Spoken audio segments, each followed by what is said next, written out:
Bienvenidos a la Academia de Teología Bautista Reformada. Mi nombre es Guillermo de Lama, yo soy el pastor de la Iglesia Bautista Reformada de Lima, aquí en el Perú. Y este proyecto de la Academia de Teología, con el favor de Dios, estoy trabajándolo ya estas semanas para poder ver un plan de estudios, podemos llamarle, para poder tener nosotros acceso a la teología, conocimiento de la teología. Yo pienso que eso es muy importante en nuestros días porque se tiene que hacer una defensa de la fe, porque yo veo que la iglesia está bajo ataque de muchas maneras. Ideologías marxistas que se han introducido dentro de la iglesia, y es más, inclusive cuando yo comienzo a notar este caballo de Troya que ha entrado dentro de la iglesia, llevando dentro la levadura marxista, cómo es que muchos hermanos no han podido hacer la diferencia entre el mensaje del evangelio, de un evangelio que está leudado de una justicia social que no es absolutamente bíblica, sino es ideológica. Entonces, definitivamente nosotros necesitamos aprender teología, necesitamos tener conocimiento teológico. Y yo quisiera hacer un plan podemos llamar un plan, una metodología para poder hacer este estudio. Los pastores con los que yo tuve la bendición de contar cuando comencé en los caminos del Señor, tal vez un poco después de lo que yo había comenzado en los caminos del Señor, más exactamente fue cuando estuve en los Estados Unidos. El Señor puso en mi camino iglesias muy buenas, con pastores muy buenos, quienes tuvieron mucho interés en ayudarme a mí a estudiar la teología sistemática, y lo hicimos de diferentes libros de teología. Gracias al Señor yo también puedo contar con alguna biblioteca física de esos libros de teología, pero básicamente yo aprendí más con ellos utilizando la teología sistemática de Louis Berkhof. Es el que usted está viendo ahí en la pantalla. Ese tomo de Louis Berkhof y el de Charles Hodge. Bueno, en estas teologías son un poco distintas unas de otras por la forma como es que están organizados los temas. Por ejemplo, Charles Hodge y también Berkhof, ellos no tienen la doctrina de las escrituras, pero sí se puede contar con ese estudio en la nueva teología sistemática de Robert Raymond, el doctor Robert Raymond, que bueno, es una sistemática que me parece que ya no se está imprimiendo, pero por la misericordia del Señor yo tengo un tema y él trata la doctrina de las Sagradas Escrituras al inicio de su teología sistemática. Inclusive él me parece que le llama una palabra de otro mundo, y ahí es muy interesante cuando nosotros podemos examinar la forma como es que él expone la palabra de Dios, los atributos de la palabra de Dios, y podemos hacer una comparación allí inmediata acerca de, por ejemplo, los profetas de hoy día, ¿no? Los profetas falibles de hoy día, que no tienen absolutamente ningún asidero en las escrituras, ni tampoco tienen un asidero en la práctica. Entonces eso es bastante interesante. La manera como es que yo había estudiado con ellos, o como es que ellos me habían instruido a mí, era una lectura semanal de un capítulo, a veces dependiendo también de la extensión del capítulo, de los temas que ellos me decían para leer, podía extenderse también un poco más de una semana, hasta 10 días. Y bueno, después del estudio que yo hacía, tomaba notas, y ellos me solicitaban que yo les exponga qué cosa era lo que yo había aprendido, y ellos me corregían si es que había aprendido correctamente la lectura que yo había hecho en esa semana, y también llevaba mis notas para pedirles que ellos me expliquen con mayor profundidad cosas que yo no había entendido, y ellos tuvieron una muy grande paciencia para conmigo y me enseñaron. Bien, yo espero darle forma a este proyecto dentro de estas semanas, pero básicamente va a ser algo así. Yo en esta primera grabación, en este primer programa de la Academia de Teología, yo quisiera tocar un tema que tiene que ver con la teología, y seguramente a algunos de nosotros que ya hemos podido leer algunos libros, vamos inmediatamente a reconocer de qué cosas se está tratando. Es un tema que, bueno, yo le estoy poniendo por título: Dios ordena al pecador lo que el pecador no puede cumplir. Eso es algo que ha hecho que muchos hermanos, hasta muchos pastores, se rasquen la cabeza y digan, pero ¿cómo es que Dios puede ordenar algo al hombre pecador, al hombre caído, si es que el hombre caído no tiene la capacidad de poder obedecer lo que Dios está ordenando?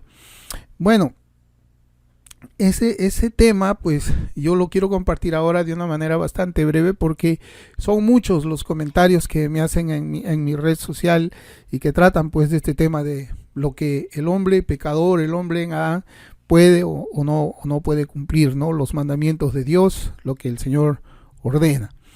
Algunos creen que si Dios le ordena algo al pecador para su propia salvación, pues estamos hablando en el contexto de la salvación, primeramente porque pues la Escritura dice que hemos sido creados en Cristo Jesús para buenas obras. O sea, antes del nuevo nacimiento no podíamos nosotros obedecer absolutamente en ninguna manera ningún mandamiento de Dios como Él lo demanda, de todo corazón, voluntariamente y con mucho gozo. Antes no se podía, antes del nuevo nacimiento. Por eso es que este tema tenemos que recordar que está en el marco de la doctrina de la salvación o la soterología. Entonces, ¿cómo es que Dios puede pues ordenar al pecador que haga algo que el pecador no tiene la capacidad de hacerlo, ¿no? Bueno, algunos creen que sí.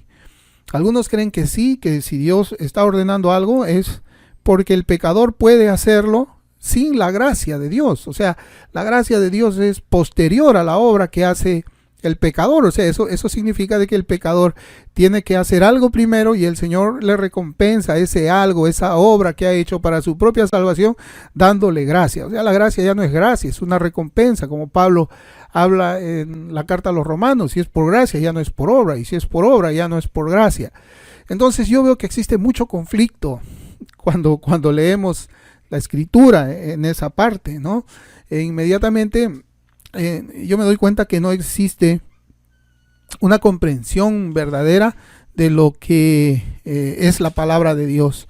Nosotros tenemos una mente finita, la mente de Dios es una mente infinita. Hay cosas que están enseñadas en la Escritura, como la salvación, que es soberana de Dios, pero también existe una responsabilidad del pecador, existe una responsabilidad del hombre. Son dos cosas que se enseñan claramente en la Escritura, pero que nosotros no podemos reconciliarla en nuestra mente. Y como no podemos reconciliarla en nuestra mente, somos más propensos a irnos a uno de los extremos, que es, por ejemplo, la herejía del hipercalvinismo, o nos vamos al pelagianismo, que es otra clase de herejía. Entonces nosotros tenemos que tener siempre un balance cuando encontramos la Escritura, y ese balance nos lo da la Biblia misma. Eso está en la Biblia, está escrito. Bueno, yo lo creo. Eso también está escrito en la Biblia. Entonces yo también lo creo. Muchos creen que la libertad del hombre es una libertad libertaria, fuera del contorno del decreto que Dios ha ordenado. Son libres, es una libertad libertaria. Dios no sabe qué cosa es lo que el hombre va a escoger, porque su conocimiento no alcanza a eso. Es como que Dios se hubiese retraído de conocer lo que el hombre va a hacer, y no sabe lo que el hombre va a hacer hasta que lo hace. Esa es más o menos, podemos decir, una libertad libertaria, pero también la Biblia yo creo que enseña una libertad complementaria. El hombre es libre, pero libre para hacer lo que está dentro del decreto de Dios, y Dios evidentemente ha decretado muchas cosas, y nosotros, cuando estamos haciendo las cosas en nuestra propia vida, estamos cumpliendo el decreto de Dios. Es algo que se enseña en las Escrituras. Entonces, si Dios ordena, pues ellos dicen, ¿no? Si Dios ordena al pecador que se arrepienta, es porque el pecador tiene la capacidad para arrepentirse sin ninguna obra divina previa. Y cuando el Señor demanda a que deben de creer en el Evangelio, es porque el pecador también puede hacerlo sin necesidad de una gracia previa en su vida. Es decir, ellos enseñan que el pecador puede dar el primer paso en su salvación, y que no es Dios quien toma la iniciativa. No es Dios quien toma la iniciativa en ninguno de los eslabones, podemos llamar, de la cadena que se llama el orden de de la salvación, que comienza pues con la predestinación antes de que todo sea creado. Y aún ahí, pues nosotros podemos ver de que la teología arminiana, como se conoce, es bastante débil. Y en un siguiente programa yo quisiera tratar esto. En el siguiente programa yo quisiera tratar esto. Como les digo, todo este primer programa es nacido pues de todas esos comentarios que yo veo, y es tremendo, ¿no? Y aunque el fondo, cuando nosotros vemos estas posiciones doctrinales en diversos comentarios, ellos algo que no se atreven a decir es precisamente eso, de que la salvación es por obra, de que es el pecador quien da el primer paso en la salvación, porque suena horrible verdaderamente, pero siempre cuando yo hago preguntas directas, a mí me gusta hacer mucho las preguntas directas y por ejemplo yo les digo, entonces dime pues que la gracia es una recompensa y contestan con un versículo, nunca dicen sí, nunca se atreven a ser directos cuando hay una pregunta de esa naturaleza. Es lo que ellos dicen. Es lo que ellos dicen. El hombre se salva por obras porque él tiene que hacer algo, pero nunca lo quieren decir. Ponen un pasaje de la escritura y piensan de que con eso pues ya ganaron un debate, ¿no? Pero es que lo ponen el pasaje y ni siquiera yo veo que pueden interpretarlo, ¿no? Y es algo pues que a mí me llama mucho la atención que ocurra de esa naturaleza, porque cuando uno lee la escritura, yo creo que la escritura es clara y evidentemente uno llega a comprender que es Dios quien da el primer paso en la salvación, el segundo y el tercero, y cuando uno entiende que así ha sido su salvación, yo pienso que eso conduce a un estado de humillación del pecador, a reconocer a Dios como el Señor y Salvador, y que lo único que nosotros llevamos a nuestra salvación fueron nuestros pecados, que fueron limpiados en la cruz del Calvario. Eso es. Entonces, pues finalmente ellos lo que enseñan es eso, salvación por obras. Si es que no es por gracia, si primero no es la gracia de Dios, si Dios no da el primer paso en la salvación del pecador por gracia, entonces es obras, es salvación por obras. Así ellos no quieran decirlo porque suena feo, porque ellos no quieren caer, pues no quieren verse como herejes, pero al final eso es lo que postulan quienes, los arminianos y los pelagianos. Bueno, para ellos la caída de Adán es algo que no ha dejado al hombre natural con la incapacidad total de buscar a Dios. O sea, ellos podríamos comparar para ellos la caída de Adán, en el mejor de los casos, la caída de Adán ha sido como un hombre que cae de su cama cae al piso, el hombre, ya eso fue la caída, por acá un golpe en la cabeza, nada más, pero no está muerto. Eso es, ¿no? Entonces, y hay otros que dicen, no, la caída no existe, la caída no ha tenido absolutamente nada. Por ejemplo, Pelagio afirmó que el pecado de Adán fue un acto personal sin consecuencias para su posteridad, o sea, la caída solamente le afectó a él. Claro, cuando nosotros leemos Romanos 5, pues inmediatamente notamos de que eso no es verdad, pero la Biblia lo enseña así en todos los idiomas, pero nadie lo quiere, parece nadie lo quiere recibir, como que fueran con un prejuicio a la escritura, una venda que ellos solo se ponen para no mirar la gloria de Cristo en la salvación del hombre, sino ellos finalmente dicen, bueno, es mi granito de arena, es mi granito. Bueno, la caída para mí es como una caída del Empire State, creo que ese edificio tiene como 100 pisos, y cuando uno, después de la caída, el cuerpo llega a tocar el cemento, pues se destroza. Eso ha sido la caída de Adán. Que es algo que se conoce como la depravación total, ¿no? La depravación total del hombre, que también es parte de la doctrina de la soterología. Bueno, para comenzar, hay que recordarle que las escrituras, esto es importante, las escrituras nos enseñan que Dios es perfecto, infinito e inmutable. Eso es lo que nosotros tenemos que recordar siempre que vamos a estudiar. Eso está dentro de los atributos de Dios, y cuando nosotros estudiamos también las escrituras, ¿no? Él es inmutable. Todos sus atributos también de la deidad son como su persona, infinitos, perfectos e inmutables. Y su palabra, la escritura, la Biblia, también es perfecta, es infinita, inmutable. Y lo que yo les quiero decir es que Dios no cambia. Así como era el Dios del Antiguo Testamento, también es el mismo Dios del Nuevo Testamento, porque Él es inmutable, Él no puede cambiar.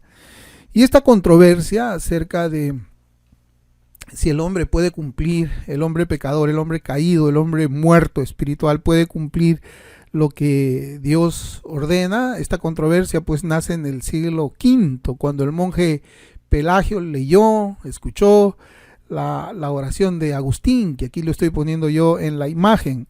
Ahí dice: Señor, danos lo que ordenas y ordena lo que es tu voluntad. Eso lo escribió Agustín en sus confesiones en el capítulo 24. ¿No?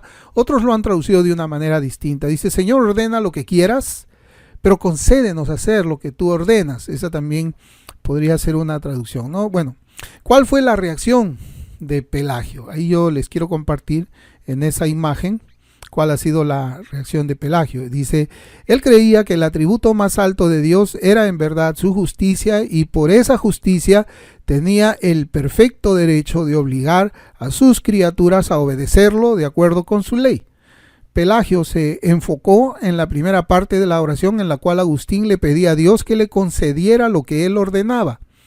Pelagio reaccionó diciendo que en cualquier cosa que Dios ordena está implícita la capacidad de quien recibe la orden de obedecerla. El hombre no debería tener que pedir gracia para ser obediente. Eso es lo que dice Pelagio. Ahí está la cita, es del Ministerio Ligonier de R.C. Sproul, del finado pastor R.C. Sproul. Pero es eso, el hombre no debería tener que pedir gracia para ser obediente. Ese es el pensamiento, eso fue condenado como herejía en muchos concilios de la iglesia evangélica, pero ese pensamiento sobrevive hasta el día de hoy. Sobrevive hasta el día de hoy. Son muchos quienes dicen, afirman de esta manera. Y yo le invito a que usted también haga una investigación, ponga solamente en Google la herejía pelagiana y usted se va a encontrar en qué concilios fue condenado como herejía, y también va a encontrar estas mismas palabras que han sido condenadas como herejías, pero son la sana doctrina de nuestros días, ¿no? Ahora, pues yo me preguntaba, ¿será cierto que el hombre natural, el hombre sin la gracia, el hombre muerto en delitos y pecados, puede cumplir lo que Dios ordena sin que Dios intervenga primero? Bueno, tenemos que recordar este principio. Dios no cambia. Es el mismo en el Antiguo Testamento como también en el Nuevo Testamento, y ahora vemos este mandamiento que Dios le da a los israelitas. Yo quisiera que veamos ahí en esa imagen, en Deuteronomio capítulo 10, versículo 16. Mire cómo es este mandamiento. Dice la Escritura: circuncidad pues el prepucio de vuestro corazón, y no endurezcáis más vuestra cerviz. Bueno, ahí hay un mandamiento del Dios inmutable, del Dios eterno, del Dios perfecto, del Dios infinito. Es un mandamiento que le da al pueblo de Israel. Es un mandamiento que nace de su corazón. Es un mandamiento que Él ordena a todo ser humano. Circuncida pues el prepucio de tu corazón, y no endurezcas más vuestra cerviz. Es algo tremendo. ¿Puede algún mortal pecador cumplir esa orden dada por el Señor? ¿Puede? ¿Qué significa circuncidar el corazón? Pues bueno, la respuesta es una sola. No puede, nadie puede hacerlo. Usted no puede hacerlo, no pudo hacerlo. Yo tampoco puedo hacerlo. Entonces, ¿por qué Dios manda que cada hombre circuncide su propio corazón? ¿Por qué? Porque Él está ordenando algo que el hombre no puede cumplir. Pero cuando nosotros comenzamos a mirar la Escritura, aquí le vemos un contexto soteriológico, porque la revelación de Dios es progresiva y nosotros vamos a encontrar luego con mayor claridad qué cosa es lo que Dios ha querido decirle a los israelitas, que es la misma demanda que le hace a los cristianos o a los cristianos cuando estábamos sin Cristo. Acordémonos que nosotros éramos hijos de ira igual que los demás, y éramos por naturaleza hijos de ira, así dice la Escritura, igual como eran los israelitas. Y el mandamiento de Dios para todas las edades es la circuncisión del corazón. Dios manda que el hombre circuncide su corazón. ¿Puede hacerlo sin la gracia? ¿Cómo puede hacerlo? Es algo que debemos de pensar. Ese mandamiento, como yo le voy a demostrar conforme vamos a ir avanzando este programa. Entonces, ¿por qué Dios pues manda circuncidar el corazón? Esa es la pregunta. ¿Por qué Dios le manda circuncidar a los hombres su corazón? Bueno, es para mostrarle a los hombres demandas espirituales, las demandas espirituales de Dios. Es espiritual esta demanda, para que los pecadores vean la necesidad de una obra espiritual que ellos no pueden realizar. Nosotros no podíamos circuncidar nuestro propio corazón. Pero ese versículo que hemos leído ahí en Deuteronomio 10:16 también debe ser interpretado a la luz de otro versículo. Y está en el mismo libro. Miren esta imagen, está en Deuteronomio capítulo 30, versículo 6. La escritura dice: y circuncidará Jehová tu Dios tu corazón. Mire cómo dice, le manda al hombre que él se circuncide, pero luego estamos viendo acá que dice: y circuncidará Jehová tu Dios tu corazón y el corazón de tu descendencia, para que ames a Jehová tu Dios con todo tu corazón y con toda tu alma, a fin de que vivas. Bueno, cuando leemos estos dos pasajes y los juntamos, veo que Dios le demanda al hombre algo que él no puede hacer sin la gracia de Dios, y Dios en su gracia es quien hace esa obra. Eso es lo primero, ¿no? Y después de este mismo texto que hemos leído aquí de Deuteronomio 36, nos dice que un corazón no circuncidado es incapaz de amar a Dios. O sea, mientras el hombre está en la dureza de su corazón, no puede amar a Dios. Solamente un corazón circuncidado puede amar a Dios. Y el hombre mismo no puede circuncidar su corazón. Entonces, ¿cómo va a amar a Dios? No puede. Si el pecador no ama a Dios por naturaleza, en su estado caído, no puede amarlo, ¿cómo puede buscar el pecador a Dios para tener comunión con Él? No puede. Mire, en Juan 3:19 dice: y esta es la condenación, que la luz vino al mundo, y los hombres amaron más las tinieblas que la luz, porque sus obras eran malas. Y aquí nosotros podemos encontrar de que si no existe una obra previa de Dios, si Dios no circuncida el corazón, el hombre va a quedarse en un estado de amar más las tinieblas, va a ser enemigo de Dios, va a tener una mente enemiga de Dios, va a amar las tinieblas, sus obras son malas. Entonces, ¿cómo es que se puede salvar el hombre por sí mismo?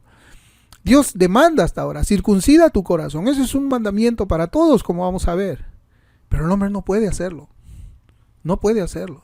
Y ahí estoy probando yo el punto, que Dios sí ordena al pecador cosas que el pecador no puede cumplir, y se lo ordena para que el pecador vea su necesidad de gracia, de la ayuda de Dios.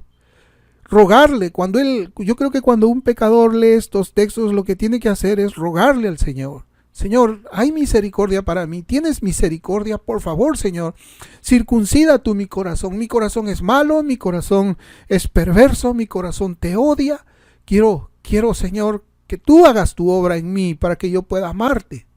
Es eso, esa es la razón. Es que el hombre se vea en la imposibilidad de salvarse por sus propias buenas obras.